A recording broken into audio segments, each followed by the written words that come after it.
കർഷക സമരം ശക്തമാകുന്നതിനിടെ പ്രശ്നപരിഹാരത്തിനായി പുതിയ നിർദ്ദേശവുമായി എത്താമെന്ന് കേന്ദ്ര സർക്കാർ. അടുത്ത ഞായറാഴ്ച കർഷകരെ വീണ്ടും ചർച്ചയ്ക്ക് വിളിച്ചു. സമരത്തിനിടെ ഹൃദയാഘാതത്തെ തുടർന്ന് ഒരു കർഷകൻ മരിച്ചു. ശംഭു അതിർത്തിയിൽ കർഷകർക്ക് നേരെ പോലീസ് വീണ്ടും കണ്ണീർവാതകം പ്രയോഗിച്ചു.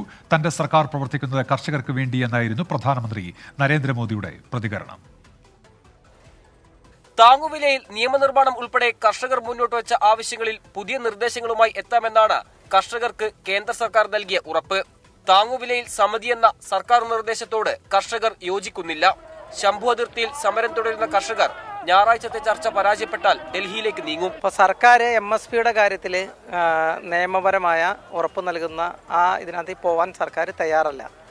കാരണം അത് ഉറപ്പായിട്ടും കോർപ്പറേറ്റുകളെ ബാധിക്കും. അവർക്ക് കിട്ടുന്ന വിഹിതം കുറഞ്ഞു കഴിഞ്ഞാൽ അവർക്ക് ഈ ബിസിനസ്സിൽ നിലനിൽക്കാൻ കഴിയില്ല. ആത്മഹത്യ ചെയ്യുന്ന കർഷകനെ സംബന്ധിച്ചിട്ട് മരണം ഒരു ഭയമുള്ളതല്ല. അപ്പം അതുകൊണ്ട് തകർക്കാൻ തീരുമാനിച്ച് ഇതൊക്കെ തകർത്ത് മുന്നോട്ട് പോകും. പഞ്ചാബിലെ ഗുരുദാസ്പൂരിൽ നിന്നുള്ള കർഷകൻ ഗ്യാൻ സിംഗ് ഹൃദയാഘാതത്തെ തുടർന്നാണ് ശംഭു അതിർത്തിയിൽ മരിച്ചത്. കർഷകർക്ക് നേരെ പ്രയോഗിച്ച കണ്ണീർവാതകം സൃഷ്ടിച്ച ശാരീരിക അസ്വസ്ഥതയാണ് മരണകാരണമെന്ന് കുടുംബം ആരോപിച്ചു. അതിനിടെ കർഷകർക്ക് നേരെ പോലീസ് ഇന്നും കണ്ണീർവാതകം പ്രയോഗിച്ചു.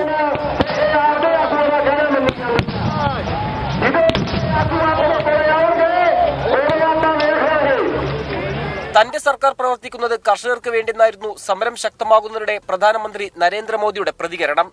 കർഷകർക്ക് വേണ്ടി ഒട്ടേറെ പദ്ധതികൾ കൊണ്ടുവന്നുവെന്നും ബാങ്കുകൾ ലോൺ നൽകാതിരുന്നപ്പോൾ കർഷകർക്ക് വേണ്ടി പ്രവർത്തിച്ചുവെന്നും പ്രധാനമന്ത്രി നരേന്ദ്രമോദി പറഞ്ഞു. രാജസ്ഥാനിലെ ഹനുമാൻഗഡിൽ പ്രധാനമന്ത്രി വെർച്വലായി പങ്കെടുത്ത പരിപാടിയുടെ വേദിയിലേക്ക് പ്രതിഷേധവുമായി എത്തിയ കർഷകരെ പോലീസ് തടഞ്ഞു.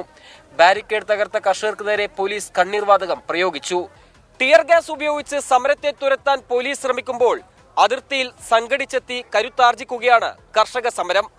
ശംഭു അതിർത്തിയിൽ നിന്ന് സന്ദീപ് മാലിക്കിനൊപ്പം നിതിൻ അംബുജൻ, 24.